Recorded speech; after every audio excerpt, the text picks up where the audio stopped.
Hi hello ನಮಸ್ಕಾರ ಸ್ನೇಹಿತರೆ, welcome back to poster. ಇವತ್ತು ನಾವು ಮಿರಲ್ ಮೂವಿ ಸ್ಟೋರಿನ ನೋಡೋಣ.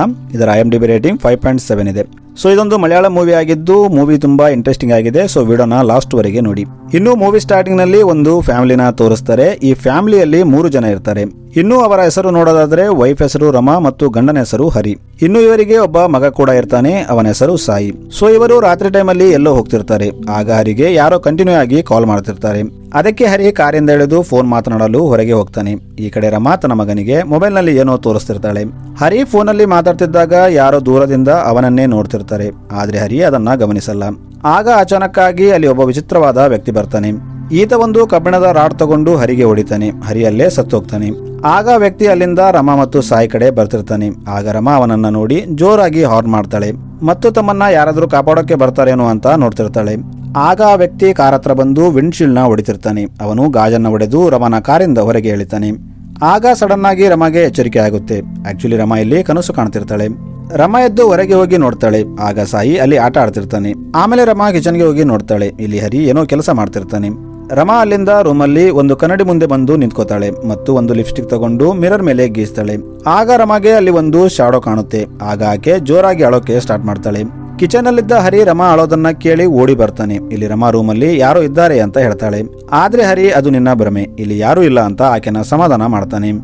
ಆಗ ರಮಾ ಫೋನಲ್ಲಿ ರಮಾ ತಾಯಿ ಕಾಲ್ ಮಾಡ್ತಾಳೆ. ಆಗ ಕಾಲ್ನ ಹರಿ ರಿಸೀವ್ ಮಾಡ್ತಾನೆ. ರಮಾ ತಾಯಿ ರಮಾ ಎಲ್ಲಿ ಅಂತ ಕೇಳ್ತಾಳೆ. ಅದಕ್ಕೆ ಹರಿ ರಮಾ ಆರೋಗ್ಯ ಸರಿ ಇಲ್ಲ, ಆಕೆ ನಿನ್ನೆ ರಾತ್ರಿ ಏನೋ ಕೆಟ್ಟ ಕನಸು ಕಂಡಿದ್ದಾಳೆ ಅಂತ ಹೇಳ್ತಾನೆ. ಅದಕ್ಕೆ ರಮಾ ತಾಯಿ ಯಾವ ಕನಸು ಅಂತ ಕೇಳ್ತಾಳೆ. ಆಗ ಹರಿ ನಾವು ಫ್ಯಾಮಿಲಿ ಸಮೇತ ರಾತ್ರಿ ಟೈಮಲ್ಲಿ ಎಲ್ಲೋ ಹೋಗ್ತಿದ್ದಾಗ ಒಂದು ಮಾಸ್ಕ್ ಹಾಕೊಂಡಿದ್ದ ವ್ಯಕ್ತಿ ನಮ್ಮ ಮೇಲೆ ಅಟ್ಯಾಕ್ ಮಾಡೋ ತರ ಕನಸು ಬಿತ್ತು ಅಂತ ಹೇಳ್ತಾನೆ. ಇದನ್ನ ಕೇಳಿ ರಮಾ ತಾಯಿ ಭಯ ಪಡ್ತಾಳೆ. ಆಕೆ ಹರಿಗೆ 15 ವರ್ಷಗಳ ಹಿಂದೆ ನಮ್ಮ ಊರಲ್ಲಿ ಇಂಥದೇ ಒಂದು ಘಟನೆ ನಡೆದಿತ್ತು, ಇದು ಅಭಿಷಕುನ ಅಂತ ಹೇಳ್ತಾಳೆ ಮತ್ತು ತಾನು ಒಬ್ಬ ಪೂಜಾರಿ ಹತ್ರ ಮಾತಾಡ್ತೀನಿ ಅಂತ ಹೇಳ್ತಾಳೆ. ಈಗ ಹರಿ ಕಾಲ್ ಕಟ್ ಮಾಡಿದ ಮೇಲೆ ಮನೆಯಲ್ಲಿದ್ದ ಎಲ್ಲ ಮಿರರ್ ನ ಬೇಸ್ಮೆಂಟ್ ನಲ್ಲಿ ಇಡ್ತಾನೆ. ಏಕೆಂದ್ರೆ ರಮಾ ಮಿರರ್ ನೋಡಿ ಹೈಪರ್ ಆಗ್ತಿರ್ತಾಳೆ. ಆಮೇಲೆ ಹರಿ ರಮಾಗೆ ನೀನು ಮಲ್ಕೊಂಡು ರೆಸ್ಟ್ ಮಾಡು, ನಾನು ಕೆಲಸಕ್ಕೆ ಹೋಗಿ ಬರ್ತೀನಿ ಅಂತ ಹೇಳ್ತಾನೆ. ಈಗ ಹರಿ ಕೆಲಸಕ್ಕೆ ಹೋಗ್ತಿದ್ದಾಗ ಅವನ ಫ್ರೆಂಡ್ ಆನಂದ್ ಹರಿಗೆ ಕಾಲ್ ಮಾಡಿ ಕ್ಲೈಂಟ್ ಸೈಡ್ಗೆ ಬಂದಿದ್ದಾನೆ, ನೀನು ಎಲ್ಲಿದ್ದಿ, ಇಲ್ಲಿ ಬೇಗ ಬಾ ಅಂತ ಹೇಳ್ತಾನೆ. ಈಗ ಹರಿ ಯಾರಿಗೋ ಕಾಲ್ ಮಾಡಿ ನನ್ನ ಜೊತೆ ಏನಾಗ್ತಿದೆ ಅಂತ ಅರ್ಥವಾಗ್ತಿಲ್ಲ, ನಾವು ಮನೆ ಚೇಂಜ್ ಮಾಡಿದರೂ ಪ್ರಾಬ್ಲಮ್ ಮಾತ್ರ ಸೇಮ್ ಇದೆ ಅಂತ ಹೇಳ್ತಾನೆ. ಈ ಕಡೆ ರಮಾ ತಾಯಿ ಒಬ್ಬ ಪೂಜಾರಿನ ಮನೆಗೆ ಕರೆದು ರಮಾ ಪ್ರಾಬ್ಲಮ್ ಬಗ್ಗೆ ಹೇಳ್ತಾಳೆ ಮತ್ತು ಅವರಿಬ್ಬರದು ಲವ್ ಮ್ಯಾರೇಜ್ ಅಂತ ಹೇಳ್ತಾಳೆ. ಅದಕ್ಕೆ ಪೂಜಾರಿ ಏನೋ ಮಂತ್ರ ಮಾಡಿ ರಮಾ ಮತ್ತು ಹರಿ ಲೈಫಲ್ಲಿ ದೊಡ್ಡದೊಂದು ಪ್ರಾಬ್ಲಮ್ ಬರುತ್ತೆ, ಅವರಿಗೆ ಹುಷಾರಾಗಿರುವಂತೆ ಹೇಳ್ತಾನೆ ಮತ್ತು ತಾನು ಈ ಸಮಸ್ಯೆಗೆ ಪರಿಹಾರ ಇದೆನಾ ಅಂತ ಹುಡುಕ್ತೀನಿ ಅಂತ ಹೇಳ್ತಾನೆ. ಈ ಕಡೆ ಹರಿ ಸೈಡ್ಗೆ ಬರ್ತಾನೆ. ಅವನು ಕಾರಿಂದ ಇಳಿದು ಬಿಲ್ಡಿಂಗ್ ಒಳಗೆ ಹೋಗ್ತಿದ್ದಾಗ ಅಲ್ಲಿ ಕೆಲಸ ಮಾಡ್ತಿದ್ದ ವರ್ಕರ್ಸ್ ಹರಿಗೆ ಸೈಡ್ಗೆ ಸರಿಯುವಂತೆ ಹೇಳ್ತಾರೆ. ಆಗ ಹರಿ ತಲೆ ಎತ್ತಿ ಮೇಲೆ ನೋಡಿದಾಗ ಕ್ರೈನ್ ಇಂದ ಒಂದು ದೊಡ್ಡ ಕಲ್ಲನ್ನ ಲಿಫ್ಟ್ ಮಾಡ್ತಿರ್ತಾರೆ. ಆದ್ರೆ ಅದು ಚೈನ್ ಕಟ್ ಆಗಿ ಹರಿ ಮೇಲೆ ಬೀಳುತ್ತೆ. ಆದ್ರೆ ರೈಟ್ ಟೈಮ್ಗೆ ಹರಿ ಸರ್ಕೋತಾನೆ. ಕಲ್ಲು ಹರಿ ಕಾರ್ ಮೇಲೆ ಬಿದ್ದು ಅದು ಚೂರಾಗುತ್ತೆ. ಈಗ ಎಲ್ಲ ವರ್ಕರ್ಸ್ ಮತ್ತು ಹರಿ ಫ್ರೆಂಡ್ ಆನಂದ್ ಅಲ್ಲಿಗೆ ಬರ್ತಾನೆ.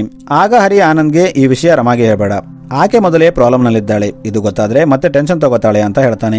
ಆಮೇಲೆ ಹರಿ ಅಲ್ಲಿಂದ ಮನೆಗೆ ಬರ್ತಾನೆ. ಇವನು ಗೇಟ್ ಒಳಗೆ ಬಂದಾಗ ಹರಿಗೆ ಯಾರೋ ಕಾಲ್ ಮಾಡ್ತಾರೆ. ಆಗ ಹರಿ ಅವನ ಜೊತೆ ಸ್ವಲ್ಪ ಹೊತ್ತು ಮಾತಾಡ್ತಾನೆ. ಆದ್ರೆ ಅವರು ಅಲ್ಲಿ ಏನು ಮಾತಾಡ್ತಾರೆ ಅಂತ ನಮಗೆ ತೋರಿಸಲ್ಲ, ಸೊ ಅದು ನಮಗೆ ಮುಂದೆ ಗೊತ್ತಾಗುತ್ತೆ. ಹರಿ ಮನೆ ಒಳಗೆ ಬಂದಾಗ ಅವನು ಬೆಡ್ರೂಮ್ ಒಳಗೆ ಹೋಗಿ ರಮಾನ ಕರೆದು ಡೋರ್ ಲಾಕ್ ಮಾಡ್ತಾನೆ. ಇಲ್ಲಿ ಹರಿ ರಮಾಗೆ ಏನೋ ಹೇಳ್ಬೇಕು ಅನ್ಕೋತಾನೆ. ಆದ್ರೆ ಅದೇ ಟೈಮಲ್ಲಿ ರಮಾ ತಾಯಿ ಹರಿಗೆ ಕಾಲ್ ಮಾಡಿ ನಾನು ಪೂಜಾರಿ ಹತ್ರ ಮಾತಾಡಿದ್ದೀನಿ, ಅವರು ನಿಮಗೆ ಜಾಗೃತಿಯಿಂದ ಇರುವಂತೆ ಹೇಳ್ತಿದ್ರು ಅಂತ ಹೇಳ್ತಾಳೆ. ಅದಕ್ಕೆ ಹರಿ 2 ದಿನ ಆದ್ಮೇಲೆ ನಾವೇ ಅಲ್ಲಿಗೆ ಬರ್ತೀವಿ, ನನಗೂ ಸ್ವಾಮೀಜಿ ಹತ್ರ ಮಾತಾಡೋದಿದೆ ಅಂತ ಹೇಳ್ತಾನೆ. ಆಮೇಲೆ ಹರಿ ಆನಂದ್ ಹತ್ರ ಹೋಗಿ ನಾನು ಮತ್ತು ರಮಾ 2 ದಿನ ಆದ್ಮೇಲೆ ರಮಾ ತಾಯಿ ಊರಿಗೆ ಹೋಗ್ತಾ ಇದ್ದೀವಿ, ಏಕೆಂದ್ರೆ ಅಲ್ಲಿ ಒಂದು ಗುಡಿಯಲ್ಲಿ ಬಲಿ ಕೊಟ್ಟು ಪೂಜೆ ಮಾಡಿಸ್ಬೇಕು, ನೀನು 2 ದಿನ ಆದ್ಮೇಲೆ ಆ ಊರಿಗೆ ಬಂದ್ಬಿಡು ಅಂತ ಹೇಳ್ತಾನೆ. ಈಗ ಹರಿ ರಮಾ ಮತ್ತು ಅವರ ಮಗ ಸಾಯಿ ಇನ್ನೊಂದು ಕಾರಲ್ಲಿ ರಮಾ ತಾಯಿ ಊರಿಗೆ ಹೋಗ್ತಾರೆ. ಇಲ್ಲಿ ನಮಗೆ ಇನ್ನೊಂದು ವಿಷಯ ಗೊತ್ತಾಗುತ್ತೆ, ಅದೇನೆಂದರೆ ರಮಾ ಮತ್ತು ಹರಿ ಓಡೋಗಿ ಮದುವೆ ಆಗಿರ್ತಾರೆ. ಇದರಿಂದ ರಮಾ ತಂದೆ ಇವರ ಮೇಲೆ ಕೋಪದಲ್ಲಿರ್ತಾನೆ. ಆದ್ರೆ ಅವನು ತನ್ನ ಮೊಮ್ಮಗ ಸಾಯಿನ ನೋಡಿ ತನ್ನ ಕೋಪ ಎಲ್ಲ ಮರೆತು ಹೋಗ್ತಾನೆ. ಈತ ಸಾಯಿಗೆ ರಮಾ ಸಣ್ಣವಳಿದ್ದಾಗ ಗೆದ್ದ ಮೆಡಲ್ ಮತ್ತು ಅವಾರ್ಡ್ಸ್ ನ ತೋರಿಸ್ತಾನೆ ಮತ್ತು ಅದರಲ್ಲಿ ಒಂದು ಮಾಸ್ಕ್ ಇರುತ್ತೆ. ಇದೇ ಮಾಸ್ಕ್ ಹಾಕೊಂಡ ವ್ಯಕ್ತಿಯನ್ನ ರಮಾ ತನ್ನ ಕನಸಲ್ಲಿ ನೋಡಿರ್ತಾಳೆ. ಇಲ್ಲಿ ಸಾಯಿ ಆ ಮಾಸ್ಕ್ ಹಾಕೊಂಡು ಆಟವಾಡ್ತಿರ್ತಾನೆ. ಈಗ ರಮಾ ತಂದೆ ಹರಿ ಹತ್ರ ಹೋಗಿ ಸಾರಿ ಕೇಳ್ತಾನೆ. ಆಗ ಹರಿ ಕೂಡ ಸಾರಿ ಕೇಳ್ತಾನೆ, ಏಕೆಂದರೆ ಹರಿ ರಮಾನ ಕರ್ಕೊಂಡು ಓಡಿ ಹೋದ ಮೇಲೆ ತುಂಬಾ ಜಗಳ ಆಗಿರುತ್ತೆ. ಆದ್ರೆ ಈಗ ಇಬ್ಬರು ಸಾರಿ ಕೇಳ್ತಾರೆ ಮತ್ತು ಹಳೆ ಜಗಳ ಮರೆತು ಹೋಗ್ತಾರೆ. ಈ ಕಡೆ ಸಾಯಿ ಆ ಮಾಸ್ಕ್ ಹಾಕೊಂಡು ಆಟವಾಡ್ತಿದ್ದನ್ನ ರಮಾ ನೋಡ್ತಾಳೆ ಮತ್ತು ನಿನಗೆ ಈ ಮಾಸ್ಕ್ ಯಾರು ಕೊಟ್ಟಿದ್ದು ಅಂತ ಕೋಪ ಮಾಡ್ತಿರ್ತಾಳೆ. ಆಗ ಹರಿ ರಮಾಗೆ ತುಂಬಾ ದಿನಗಳಾದ ಮೇಲೆ ನಿಮ್ಮ ಊರಿಗೆ ಬಂದಿದ್ದೀವಿ, ಹೀಗೆ ಮೂಡ್ ಆಫ್ ಆದ್ರೆ ಹೇಗೆ, ಬಾ ನನಗೆ ನಿನ್ನ ಊರು ತೋರಿಸು ಅಂತ ಹೇಳ್ತಾನೆ. ಈಗ ಇವರು ಬೈಕ್ ತಗೊಂಡು ಊರೆಲ್ಲ ಸುತ್ತಾರೆ. ಇವರು ಸಾಯಂಕಾಲ ಆದಾಗ ಒಂದು ಕಡೆ ನಿಂತಿರ್ತಾರೆ. ಆಗ ಒಬ್ಬ ಮುದುಕಿ ಅವರಿಗೆ ಈ ಟೈಮಲ್ಲಿ ಅಲ್ಲಿ ನಿಲ್ಬಾರ್ದು ಅಂತ ಹೇಳ್ತಾಳೆ. ಆದ್ರೆ ಅವರು ಕೇಳದೆ ಸನ್ಸೆಟ್ ನ ನೋಡ್ತಿರ್ತಾರೆ. ಈಗ ರಾತ್ರಿ ಆದಾಗ ಅವರು ವಾಪಸ್ ಮನೆಗೆ ಹೋಗ್ತಿರ್ತಾರೆ. ಆಗ ಅಲ್ಲಿ ಒಂದು ಪೊಲೀಸ್ ಜೀಪ್ ಬಂದು ನಿಲ್ಲುತ್ತೆ. ಅದರಲ್ಲಿದ್ದ ಎಸ್ಐ ರಮಾ ಮಾವನ ಮಗ ಆಗಿರ್ತಾನೆ. ರಮಾ ಹರಿಗೆ ಈತ ನನ್ನ ಮಾವನ ಮಗ ಅಂತ ಹೇಳ್ತಾಳೆ. ಆಕ್ಚುಲಿ ಮೊದಲು ರಮಾನ ಆ ಎಸ್ಐ ಮದುವೆ ಆಗೋದ್ರಲ್ಲಿರ್ತಾನೆ. ಆದ್ರೆ ರಮಾ ಹರಿನ ಲವ್ ಮಾಡಿ ಓಡೋಗಿ ಮದುವೆ ಆಗ್ತಾಳೆ. ಅದಕ್ಕೆ ಆತ ಇವರ ಮೇಲೆ ಕೋಪದಲ್ಲಿರ್ತಾನೆ. ಈಗ ಇವರು ಮನೆಗೆ ಬರ್ತಾರೆ. ಇನ್ನು ಮಾರನೇ ದಿನ ಆನಂದ್ ಕೂಡ ರಮಾ ಮನೆಗೆ ಬರ್ತಾನೆ. ಇಲ್ಲಿ ಆನಂದ್ ರಮಾ ಮನೆಯಲ್ಲಿ ಒಂದು ಮಿರರ್ ಇಲ್ಲದನ್ನ ಗಮನಿಸ್ತಾನೆ. ಅದಕ್ಕೆ ಅವನು ಅಲ್ಲಿ ಕೆಲಸ ಮಾಡ್ತಿದ್ದ ಗಣೇಶ್ ಅನ್ನೋ ಹುಡುಗನಿಗೆ ನನಗೆ ಒಂದು ಕನ್ನಡಿ ತಂದು ಕೊಡು ಅಂತ ಹೇಳ್ತಾನೆ. ಆದ್ರೆ ಆ ಹುಡುಗ ಭಯದಿಂದ ಈ ಊರಲ್ಲಿ ಯಾರು ಕನ್ನಡಿ ಯೂಸ್ ಮಾಡಲ್ಲ, ಕನ್ನಡಿ ನೋಡಿದ್ರೆ ಆಕೆ ಬಂದ್ಬಿಡ್ತಾಳೆ ಅಂತ ಹೇಳ್ತಾನೆ ಮತ್ತು ಅವಸರದಲ್ಲಿ ಅಲ್ಲಿಂದ ಓಡೋಗ್ತಾನೆ. ಇದನ್ನ ನೋಡಿ ಆನಂದ್ಗೆ ವಿಚಿತ್ರ ಅನಿಸುತ್ತೆ. ಈಗ ಮಾರನೇ ದಿನ ಇವರು ಗುಡಿಗೆ ಪೂಜೆ ಮಾಡಲು ಹೋಗ್ತಾರೆ. ಇಲ್ಲಿ ರಮಾ ತಂದೆ ಕೆಲವು ಪ್ರಾಪರ್ಟಿ ಪೇಪರ್ಸ್ ನ ಹರಿಗೆ ಕೊಟ್ಟು ಇದು ನಮ್ಮ ಕಡೆಯಿಂದ ನಿಮಗೆ ಗಿಫ್ಟ್ ಅಂತ ಹೇಳ್ತಾನೆ. ಈಗ ಇಲ್ಲಿ ಅದೇ ಎಸ್ಐ ಬರ್ತಾನೆ. ಈತ ಇಲ್ಲಿ ಸೀನ್ ಕ್ರಿಯೇಟ್ ಮಾಡ್ತಾನೆ. ಆದ್ರೆ ರಮಾ ತಂದೆ ಅವನಿಗೆ ಬೈದು ಅಲ್ಲಿಂದ ಕಳಿಸ್ಬಿಡ್ತಾನೆ. ಆತ ಅಲ್ಲಿಂದ ಹೋಗುವಾಗ ನನ್ನ ಟೈಮ್ ಬರುತ್ತೆ, ಆವಾಗ ತೋರಿಸ್ತೀನಿ ಅಂತ ಹೇಳ್ತಾನೆ. ಆಮೇಲೆ ರಮಾ ತಂದೆ ಇಬ್ಬರು ವ್ಯಕ್ತಿಗಳನ್ನ ಸೈಡ್ಗೆ ಕರೆದು ಇವತ್ತು ರಾತ್ರಿ ಕೆಲಸ ಮುಗಿಬೇಕು, ಆದ್ರೆ ಯಾರು ಮಾಡಿದ್ದಾರೆ ಅಂತ ಯಾರಿಗೂ ಗೊತ್ತಾಗಬಾರದು. ಇನ್ನು ಕೆಲಸ ಮುಗಿದ ಮೇಲೆ ಒಂದು 3 ತಿಂಗಳು ನೀವು ಈ ಊರಲ್ಲಿ ಕಾಣಬಾರ್ದು ಅಂತ ಹೇಳ್ತಾನೆ. ಈಗ ಅದೇ ದಿನ ರಾತ್ರಿ ಹರಿಗೆ ತನ್ನ ಆಫೀಸ್ ನಿಂದ ಕಾಲ್ ಬರುತ್ತೆ. ಆಕ್ಚುಲಿ ಹರಿ ಪ್ರಾಜೆಕ್ಟ್ ಅಪ್ರೂವ್ ಆಗಿರುತ್ತೆ. ಅದಕ್ಕೆ ಹರಿ ರಮಾನ ಕರೆದು ನನ್ನ ಪ್ರಾಜೆಕ್ಟ್ ಅಪ್ರೂವ್ ಆಗಿದೆ, ನಾವು ಇವತ್ತೇ ಹೊರಡಬೇಕು ಅಂತ ಹೇಳ್ತಾನೆ. ಅದಕ್ಕೆ ರಮಾ ತಂದೆ ಇವರನ್ನ ತಡೆದು ನಾಳೆ ಬೆಳಗ್ಗೆ ಹೋಗಿ ಅಂತ ಹೇಳ್ತಾನೆ. ಆದ್ರೆ ಹರಿ ಕೇಳದೆ ಇಲ್ಲ ನಾವು ಇವತ್ತೇ ಹೋಗ್ಬೇಕು ಅಂತ ಹೇಳ್ತಾನೆ. ಈಗ ರಮಾ ತಂದೆ ಕೂಡ ಸರಿ ಹಾಗಾದ್ರೆ ಸೇಫ್ ಆಗಿ ಹೋಗಿ ಅಂತ ಹೇಳ್ತಾನೆ. ಇವರು ರೆಡಿಯಾಗಿ ರಮಾ, ಹರಿ ಮತ್ತು ಸಾಯಿ ಅಲ್ಲಿಂದ ಹೋಗ್ತಾರೆ. ಇವರು ಹೋಗ್ತಿದ್ದಾಗ ದಾರಿಯಲ್ಲಿ ಇವರಿಗೆ ಡೈವರ್ಷನ್ ಬೋರ್ಡ್ ಕಾಣುತ್ತೆ. ಆಗ ಹರಿ ಬೇರೆ ರೂಟ್ ತಗೋತಾನೆ. ಇವರು ಹೋಗ್ತಿದ್ದಾಗ ಹರಿಗೆ ಆಫೀಸ್ ನಿಂದ ಕಾಲ್ ಬರ್ತಿರುತ್ತೆ. ಹರಿ ಕಾಲ್ ರಿಸೀವ್ ಮಾಡೋಕೆ ಕಾರ್ ಸ್ಟಾಪ್ ಮಾಡಿ ಸೈಡ್ಗೆ ಹೋಗಿ ಮಾತಾಡ್ತಾನೆ. ಹರಿ ಮಾತಾಡ್ತಿದ್ದಾಗ ರಮಾಗೆ ಈ ಸೀನ್ ನೋಡಿ ತನ್ನ ಕನಸು ನೆನಪಾಗುತ್ತೆ. ಆಕೆ ಭಯ ಪಡ್ತಿರ್ತಾಳೆ. ಈಗ ಹರಿ ಕಾಲ್ ಕಟ್ ಮಾಡಿ ಮತ್ತೆ ಕಾರ್ ಓಡಿಸ್ತಾನೆ. ಸ್ವಲ್ಪ ದೂರ ಬಂದಾಗ ಇವರ ಕಾರ್ ಟೈರ್ ಪಂಚರ್ ಆಗುತ್ತೆ. ಆಗ ಹರಿ ಕೆಳಗಿಳಿದು ಕಾರ್ ಟೈರ್ ಚೇಂಜ್ ಮಾಡ್ತಿರ್ತಾನೆ. ಆಗ ಅಲ್ಲಿಂದ ಹೋಗ್ತಿದ್ದ ಒಬ್ಬ ವ್ಯಕ್ತಿ ಹರಿಗೆ ಸರ್ ಇಲ್ಲಿ ಜಾಸ್ತಿ ಹೊತ್ತು ಇರಬೇಡಿ, ಈ ಜಾಗ ಸರಿ ಇಲ್ಲ, ಬೇಗ ಟೈರ್ ಚೇಂಜ್ ಮಾಡಿ ಇಲ್ಲಿಂದ ಹೋಗ್ಬಿಡಿ ಅಂತ ಹೇಳ್ತಾನೆ. ಆಗ ಹರಿ ಟೈರ್ ಚೇಂಜ್ ಮಾಡಿ ವಾಟರ್ ಬಾಟಲ್ ನಿಂದ ಕೈ ತೊಳೆದು ಬಾಟಲ್ ನ ಕಾಲ್ ಮೇಲೆ ಇಟ್ಟು ರಿಸರ್ಚ್ ಮಾಡೋಕೆ ಹೋಗ್ತಾನೆ. ಆದ್ರೆ ಅವನು ವಾಪಸ್ ಬಂದಾಗ ಅಲ್ಲಿ ಬಾಟಲ್ ಇರಲ್ಲ. ಹರಿ ಗಾಳಿಗೆ ಬಾಟಲ್ ಎಗರಿ ಹೋಗಿರ್ಬೋದು ಅಂತ ಸುಮ್ಮನಾಗ್ತಾನೆ. ಈಗ ಹರಿ ಕಾರಲ್ಲಿ ಕೂತು ಕಾರ್ ಸ್ಟಾರ್ಟ್ ಮಾಡೋಕೆ ಟ್ರೈ ಮಾಡಿದಾಗ ಕಾರ್ ಸ್ಟಾರ್ಟ್ ಆಗ್ತಿರಲ್ಲ. ಆಗ ಹರಿಗೆ ಆ ವ್ಯಕ್ತಿಯ ಮಾತು ನೆನಪಾಗಿ ಸ್ವಲ್ಪ ಭಯ ಪಡ್ತಿರ್ತಾನೆ. ಆದ್ರೆ ರಮಗೆ ಏನು ಹೇಳೋದಿಲ್ಲ. ಈತ ಕಾರ್ ಸ್ಟಾರ್ಟ್ ಮಾಡಲು ಟ್ರೈ ಮಾಡ್ತಿದ್ದಾಗ ಅಲ್ಲಿ ಒಬ್ಬ ವ್ಯಕ್ತಿ ಬರ್ತಾನೆ. ಈತ ತನ್ನ ಮುಖನ ಪ್ಲಾಸ್ಟಿಕ್ ನಿಂದ ಕವರ್ ಮಾಡ್ಕೊಂಡಿರ್ತಾನೆ. ಈತನನ್ನ ನೋಡಿ ಸಾಯಿ ಮತ್ತು ರಮಾ ಭಯ ಪಡ್ತಿರ್ತಾರೆ. ಆದ್ರೆ ಆ ವ್ಯಕ್ತಿ ಹರಿ ಕಾರ್ ಮೇಲೆ ಕೂತು ತನ್ನ ತಲೆಯಿಂದ ಇವರ ಕಾರಿನ ಫ್ರಂಟ್ ಗ್ಲಾಸ್ ನ ಹೊಡೆದು ಹಾಕ್ತಾನೆ. ಆಮೇಲೆ ಸಡನ್ ಆಗಿ ಅಲ್ಲಿಂದ ಹೋಗ್ಬಿಡ್ತಾನೆ. ಆಗ ಹರಿ ಕಾರಿಂದ ಇಳಿದು ಆ ವ್ಯಕ್ತಿನ ಹುಡುಕ್ತಾನೆ. ಆದ್ರೆ ಆತ ಎಲ್ಲೂ ಸಿಗೋದಿಲ್ಲ. ಆಗ ಹರಿ ವಾಪಸ್ ತನ್ನ ಕಾರ್ ಹತ್ರ ಬರ್ತಾನೆ. ಆದ್ರೆ ಇವನ ಕಾರ್ ಡೋರ್ ಲಾಕ್ ಆಗಿರುತ್ತೆ. ಹರಿ ರಮನ ಕರೀತಾನೆ. ಆದ್ರೆ ಸಾಯಿ ಮತ್ತು ರಮ ಮೂರ್ಛೆ ಹೋಗಿರ್ತಾರೆ. ಹರಿ ಡೋರ್ ಓಪನ್ ಮಾಡೋಕೆ ಟ್ರೈ ಮಾಡ್ತಾನೆ. ಆಗ ಅವನಿಗೆ ಕಾರ್ ಮೇಲೆ ಯಾರೋ ಪೆಟ್ರೋಲ್ ಹಾಕಿದ್ದಾರೆ ಅಂತ ಗೊತ್ತಾಗುತ್ತೆ. ಆಗ ಹರಿ ಹಿಂದೆ ತಿರುಗಿ ನೋಡಿದಾಗ ಕಾರ್ ಗಾಜನ್ನು ಹೊಡೆದ ಅದೇ ವ್ಯಕ್ತಿ ತನ್ನ ಕೈಯಲ್ಲಿ ಬೆಂಕಿ ಹಿಡಿದು ಕಾರ್ ಕಡೆ ಓಡ್ತಿರ್ತಾನೆ. ಆಗ ಹರಿ ಆ ವ್ಯಕ್ತಿ ಜೊತೆ ಫೈಟ್ ಮಾಡ್ತಾನೆ. ಆದ್ರೆ ಆ ವ್ಯಕ್ತಿ ತುಂಬಾ ಸ್ಟ್ರಾಂಗ್ ಆಗಿರ್ತಾನೆ. ಆತ ಹರಿಗೆ ಹೊಡಿತಾನೆ. ಇದರಿಂದ ಹರಿ ಮೂರ್ಛೆ ಹೋಗ್ತಾನೆ. ಆಮೇಲೆ ಆ ವ್ಯಕ್ತಿ ರಮ ಮತ್ತು ಸಾಯಿ ಜೊತೆ ಆ ಕಾರ್ನ ತಗೊಂಡು ಹೋಗ್ಬಿಡ್ತಾನೆ.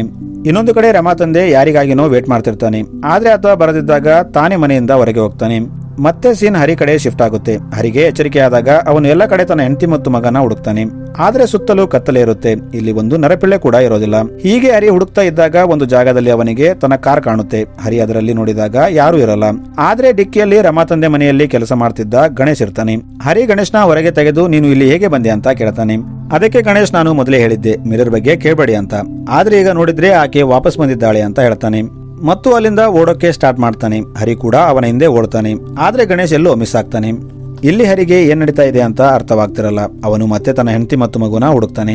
ಇವನು ತಿರುಗಾಡ್ತಿದ್ದಾಗ ಒಂದು ಮರದ ಹತ್ರ ಬರ್ತಾನೆ. ಈ ಮರಕ್ಕೆ ತುಂಬಾ ಮಿರರ್ ನೇತಾಗಿರ್ತಾರೆ. ಇಲ್ಲಿ ಒಂದು ಬಾಕ್ಸ್ ಇರುತ್ತೆ. ಹರಿ ಅದನ್ನ ಓಪನ್ ಮಾಡಿದಾಗ ಅದರಲ್ಲಿ ಕೆಲವೊಂದು ಓಲ್ಡ್ ಫೋಟೋಸ್ ಇರುತ್ತೆ. ಈಗ ಹರಿಗೆ ತನ್ನ ಮಗನ ಸೌಂಡ್ ಕೇಳುತ್ತೆ. ಸಾಯಿ ಹರಿಗೆ ಅಪ್ಪ ನನ್ನನ್ನ ಕಾಪಾಡು ಅಂತ ಕೂಗ್ತಿರ್ತಾನೆ. ಆಗ ಹರಿ ಸೌಂಡ್ ಬರ್ತಿದ್ದ ಕಡೆಗೆ ಓಡ್ತಾನೆ. ಆಗ ಒಂದು ಟವರ್ ಮೇಲೆ ಹರಿಗೆ ತನ್ನ ಮಗ ಸಾಯಿ ಸಿಗ್ತಾನೆ. ಆದ್ರೆ ಇಲ್ಲಿ ರಮಾ ಇರೋದಿಲ್ಲ. ಹರಿ ತನ್ನ ಮಗನ ಎತ್ಕೊಂಡು ಕೆಳಗೆ ಬರ್ತಿದ್ದಾಗ ಅದೇ ಪ್ಲಾಸ್ಟಿಕ್ ಮ್ಯಾನ್ ಬಂದು ಟವರ್ ಸುತ್ತ ಬೆಂಕಿ ಹಚ್ತಾನೆ. ಆದ್ರೆ ಹರಿ ಹೇಗೋ ಮಾಡಿ ಅದರೊಳಗಿಂದ ಹೊರಗೆ ಬರ್ತಾನೆ. ಇವನು ಅಲ್ಲಿಂದ ಓಡ್ತಿದ್ದಾಗ ಇವನಿಗೆ ತನ್ನ ವೈಫ್ ಸೌಂಡ್ ಕೇಳುತ್ತೆ. ಹರಿ ಅದನ್ನ ಫಾಲೋ ಮಾಡಿಕೊಂಡು ಹೋಗ್ತಾನೆ. ಹರಿ ಅಲ್ಲಿಗೆ ಬಂದಾಗ ರಮಾನ ಯಾರೋ ಮರಕ್ಕೆ ಉಲ್ಟಾ ನೇತಾಕಿರ್ತಾರೆ ಮತ್ತು ಆಕೆ ಮುಖಕ್ಕೆ ಪ್ಲಾಸ್ಟಿಕ್ ಸುತ್ತಿರ್ತಾರೆ. ಹರಿ ಪ್ಲಾಸ್ಟಿಕ್ ರಿಮೂವ್ ಮಾಡಿದಾಗ ಅದು ರಮಾ ಆಗಿರಲ್ಲ, ಯಾವುದೋ ದೆವ್ವ ಆಗಿರುತ್ತೆ. ಹರಿ ಭಯದಿಂದ ತನ್ನ ಮಗನ ಎತ್ಕೊಂಡು ಓಡ್ತಾನೆ.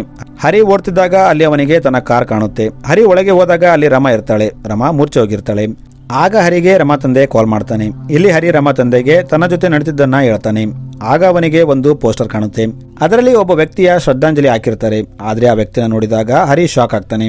ಏಕೆಂದರೆ ಸ್ವಲ್ಪ ಹೊತ್ತಿಗೆ ಮುಂಚೆ ಹರಿಗೆ ಈ ಜಾಗ ಸರಿ ಇಲ್ಲ, ಇಲ್ಲಿಂದ ಹೋಗ್ಬಿಡಿ ಅಂತ ಹೇಳಿದ ಅದೇ ವ್ಯಕ್ತಿ ಫೋಟೋ ಆಗಿರುತ್ತೆ. ಅದಕ್ಕೆ ಹರಿ ರಮಾ ತಂದೆಗೆ ಸತ್ತವರು ಹೇಗೆ ಜೀವಂತರಾಗ್ತಿದ್ದಾರೆ ಅಂತ ಕೇಳ್ತಾನೆ. ಈಗ ಕಾಲ್ ಕಟ್ ಮಾಡಿದಾಗ ಹರಿ ಮುಂದೆ ಒಂದು ಲೇಡಿ ಭೂತ ಇರುತ್ತೆ. ಇದು ಹರಿಗೆ ಒಂದು ಫೋಟೋ ಕೊಡುತ್ತೆ. ಆಗ ಅಚಾನಕ್ ಆಗಿ ಅಲ್ಲಿ ಅದೇ ಪ್ಲಾಸ್ಟಿಕ್ ಮ್ಯಾನ್ ಬರ್ತಾನೆ. ಆಗ ಹರಿ ಆ ಪ್ಲಾಸ್ಟಿಕ್ ಮ್ಯಾನ್ಗೆ, ನೋಡು ನಾವು ಏನೂ ಮಾಡಿಲ್ಲ, ದಯವಿಟ್ಟು ನನ್ನ ಮತ್ತು ನನ್ನ ಫ್ಯಾಮಿಲಿನ ಬಿಟ್ಬಿಡು ಅಂತ ರಿಕ್ವೆಸ್ಟ್ ಮಾಡ್ತಾನೆ. ಆದ್ರೆ ಆತ ಕೇಳದೆ ಹರಿಗೆ ತುಂಬಾ ಹೊಡಿತಾನೆ. ಆಗ ರಮಗೆ ಎಚ್ಚರಿಕೆಯಾಗಿ ಆಕೆ ಆ ಪ್ಲಾಸ್ಟಿಕ್ ಮ್ಯಾನ್ಗೆ ಹೊಡೆದು ಹರಿನ ಅಲ್ಲಿಂದ ಕರ್ಕೊಂಡು ಹೋಗ್ತಾಳೆ.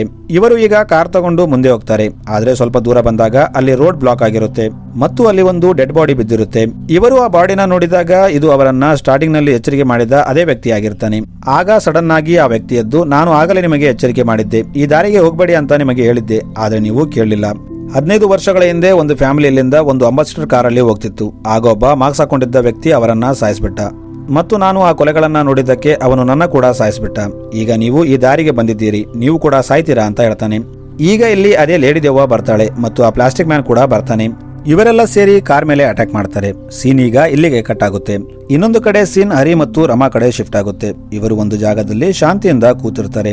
ಈಗ ಬೆಳಗ್ಗೆ ಆದಾಗ ಇವರು ಒಂದು ಜಾಗಕ್ಕೆ ಬರ್ತಾರೆ. ಇಲ್ಲಿ ಬಂದಾಗ ಸೇಮ್ ಹರಿ ಕಾರ್ ತರ ಇನ್ನೊಂದು ಕಾರ್ ಇರುತ್ತೆ. ಇಲ್ಲಿ ಊರಿನ ಜನ ಮತ್ತು ಪೊಲೀಸರು ಸೇರಿರ್ತಾರೆ. ಹರಿ ಕಾರ್ ಹತ್ರ ಹೋಗಿ ನೋಡಿದಾಗ ಇಲ್ಲಿ ಹರಿ ಫ್ರೆಂಡ್ ಆನಂದ್ ಡೆಡ್ ಬಾಡಿ ಇರುತ್ತೆ. ಆಕ್ಚುಲಿ ಹರಿ ಮತ್ತು ಆನಂದ್ ಹತ್ರ ಸೇಮ್ ಕಾರ್ ಇರುತ್ತೆ. ಈಗ ಸ್ಟೋರಿ ಸ್ವಲ್ಪ ಹಿಂದಕ್ಕೆ ಹೋಗುತ್ತೆ. ಆಕ್ಚುಲಿ ನೈಟ್ ಆಫೀಸಿಂದ ಕಾಲ್ ಬಂದ ಮೇಲೆ ಹರಿ ಆನಂದ್ ನ ಊರಿಗೆ ಕಳಿಸಿರ್ತಾನೆ. ಅದಕ್ಕೆ ರಾತ್ರಿ ಆನಂದ್ ಮತ್ತು ಅವನ ವೈಫ್ ಹೇಮಾ ಅಲ್ಲಿಂದ ಹೋಗಿರ್ತಾರೆ ಮತ್ತು ರಾತ್ರಿ ನಡೆದ ಪ್ರತಿಯೊಂದು ಘಟನೆ ಆನಂದ್ ಮತ್ತು ಹೇಮಾ ಜೊತೆ ಆಗಿರುತ್ತೆ. ಇನ್ನು ಸ್ಟೋರಿ ಕಡೆ ಬಂದ್ರೆ ಇಲ್ಲಿ ನೈಟ್ ಆನಂದ್ ನ ಆ ಪ್ಲಾಸ್ಟಿಕ್ ಮ್ಯಾನ್ ಹೊಡಿತಿದ್ದಾಗ ಹೇಮಾ ಅವನ ಮಾಸ್ಕ್ ಅನ್ನ ತೆಗಿತಾಳೆ. ಆಕ್ಚುಲಿ ಅದು ಹರಿ ಆಗಿರ್ತಾನೆ. ಹೇಮಾ ಹರಿನ ನೋಡಿ ಶಾಕ್ ಆಗ್ತಾಳೆ ಮತ್ತು ತನ್ನ ಗಂಡನ್ನ ಯಾಕೆ ಕೊಂದೆ ಅಂತ ಕೇಳ್ತಾಳೆ. ಈಗ ಸ್ಟೋರಿ ಮತ್ತೆ ಫ್ಲಾಶ್ ಬ್ಯಾಕ್ ಗೆ ಹೋಗುತ್ತೆ. ಅವತ್ತು ಕ್ರೇನ್ ಇಂದ ಕಲ್ಲು ಮಿಸ್ ಆಗಿ ಕಾರ್ ಮೇಲೆ ಬಿದ್ದಾಗ ಹರಿ ಮನೆಗೆ ಬಂದಿರ್ತಾನೆ. ಆಗ ಅವನಿಗೆ ಒಂದು ಕಾಲ್ ಬಂದಿರುತ್ತೆ. ಆಕ್ಚುಲಿ ಆ ಕಾಲ್ ಒಬ್ಬ ಹ್ಯಾಕರ್ ಮಾಡಿರ್ತಾನೆ. ಆತ ಹರಿಗೆ ಅವತ್ತು ಆ ಘಟನೆ ನಡೆದಾಗ ಅಲ್ಲಿ ಒಬ್ಬರ ನಂಬರ್ ಆಕ್ಟಿವ್ ಆಗಿತ್ತು. ಸೊ ಅದು ಬೇರೆ ಯಾರು ಅಲ್ಲ, ನಿನ್ನ ಫ್ರೆಂಡ್ ಆನಂದ್ ಅಂತ ಹೇಳ್ತಾನೆ. ಮತ್ತು ಕೆಲವೊಂದು ಫೋಟೋಸ್ ಮತ್ತು ವಿಡಿಯೋಸ್ ನ ರಿಟ್ರೀವ್ ಮಾಡಿದ್ದೀನಿ, ಅದನ್ನ ನಿನಗೆ ಕಳಿಸ್ತೀನಿ ಅಂತ ಹೇಳ್ತಾನೆ ಮತ್ತು ಆ ವಿಡಿಯೋಸ್ ನ ಕಳಿಸ್ತಾನೆ. ಇಲ್ಲಿ ಹರಿಗೆ ಸೈಟ್ ಅಲ್ಲಿ ತನ್ನ ಸಾಯಿಸೋಕೆ ಟ್ರೈ ಮಾಡಿದ್ದು ಆನಂದ್ ಅಂತ ಗೊತ್ತಾಗುತ್ತೆ. ಮತ್ತು ಒಂದು ದಿನ ರಮಾ ಮನೆಯಲ್ಲಿ ಒಬ್ಬಳೆ ಇದ್ದಾಗ ಆನಂದ್ ಆಕೆ ಮೇಲೆ ಹಲ್ಲೆ ಮಾಡ್ತಾನೆ. ರಮಾ ಮೂರ್ಛೆ ಹೋಗ್ತಾಳೆ. ಆಗ ಆನಂದ್ ರಮಾ ಮೇಲೆ ಅತ್ಯಾಚಾರ ಮಾಡಿರ್ತಾನೆ ಮತ್ತು ಅದರ ವಿಡಿಯೋ ಸಹ ಮಾಡಿರ್ತಾನೆ. ಆಕ್ಚುಲಿ ರಮಾ ಆನಂದ್ನ ತನ್ನ ಅಣ್ಣನ ತರ ಟ್ರೀಟ್ ಮಾಡ್ತಿರ್ತಾಳೆ. ಆದ್ರೆ ಆನಂದ್ಗೆ ರಮಾ ಮೇಲೆ ಕಣ್ಣಿರುತ್ತೆ. ರಮಾ ಆನಂದ್ಗೆ ಒಂದು ವಾಚ್ ಸಹ ಗಿಫ್ಟ್ ಮಾಡಿರ್ತಾಳೆ. ಆದ್ರೆ ಆನಂದ್ ನಿಯತ್ತು ಸರಿಗಿರಲ್ಲ. ಅವನು ರಮಾ ಮೇಲೆ ಕೆಟ್ಟ ದೃಷ್ಟಿ ಆಗ್ತಾನೆ. ಈಗ ಸ್ಟೋರಿ ನೈಟ್ ಆನಂದ್ನ ಕೊಂದ ಟೈಮ್ಗೆ ಬರುತ್ತೆ. ಇಲ್ಲಿ ಹರಿಗೆ ಹೆಲ್ಪ್ ಮಾಡಲು 3 ಜನ ಇರ್ತಾರೆ. ಇವರು ಆನಂದ್ನ ಕೊಲ್ಲಲು ಒಂದು ಪ್ಲಾನ್ ಮಾಡ್ತಾರೆ. ಹರಿಗೆ ಹ್ಯಾಕರ್ ನಿಂದ ಆನಂದ್ ಬಗ್ಗೆ ಗೊತ್ತಾದಾಗ ಅವನು ರಮಾಗೆ ಎಲ್ಲ ಹೇಳ್ತಾನೆ ಮತ್ತು ಇವರು ಇದರಲ್ಲಿ ರಮಾ ತಂದೆ ಹೆಲ್ಪ್ ಕೂಡ ತಗೊಂಡಿರ್ತಾರೆ. ಯಾಕಂದ್ರೆ ಒಂದು ಟೈಮಲ್ಲಿ ರಮಾ ತಂದೆ ಪೊಲೀಸ್ ಆಫೀಸರ್ ಆಗಿರ್ತಾನೆ. ಅದಕ್ಕೆ ಅವನಿಗೆ 15 ವರ್ಷಗಳ ಹಿಂದೆ ಅಲ್ಲಿ ಒಂದು ಫ್ಯಾಮಿಲಿ ಕೊಲೆ ಆಗಿರೋದು ಗೊತ್ತಿರುತ್ತೆ. ಅದಕ್ಕೆ ಇವರು ಅದೇ ಸೀನ್ ನ ರೀಕ್ರಿಯೇಟ್ ಮಾಡ್ತಾರೆ. ಇಲ್ಲಿ ಸ್ಟೋರಿನ ಸ್ವಲ್ಪ ಕನ್ಫ್ಯೂಷನ್ ಮಾಡೋಕೆ ನಮಗೆ ಇದನ್ನ ಹರಿ ಮತ್ತು ರಮಾ ಪರ್ಸ್ಪೆಕ್ಟಿವ್ ನಲ್ಲಿ ತೋರಿಸಲಾಗಿದೆ. ಇನ್ನು ಕೊನೆಗೆ ಆನಂದ್ ಹೆಂಡತಿಗೆ ನಿಜ ಗೊತ್ತಾದಾಗ ಆಕೆ ಕೂಡ ಏನು ಹೇಳೋದಿಲ್ಲ. ಆಕೆ ದೆವ್ವದ ಒಂದು ಟೀಮ್ ಬಂದು ಆನಂದ್ ನ ಕೊಂದ್ರು ಅಂತ ಪೊಲೀಸರಿಗೆ ಸ್ಟೇಟ್ಮೆಂಟ್ ಕೊಡ್ತಾಳೆ. ಸೊ ಹೀಗೆ ಹರಿ ತನ್ನ ಹೆಂಡತಿಗೆ ಆದ ಅನ್ಯಾಯದ ವಿರುದ್ಧ ಸೇಡು ತೀರಿಸ್ಕೊತಾನೆ. ಸೊ ಮೂವಿ ಇಲ್ಲಿಗೆ ಎಂಡ್ ಆಗುತ್ತೆ. Thanks for watching.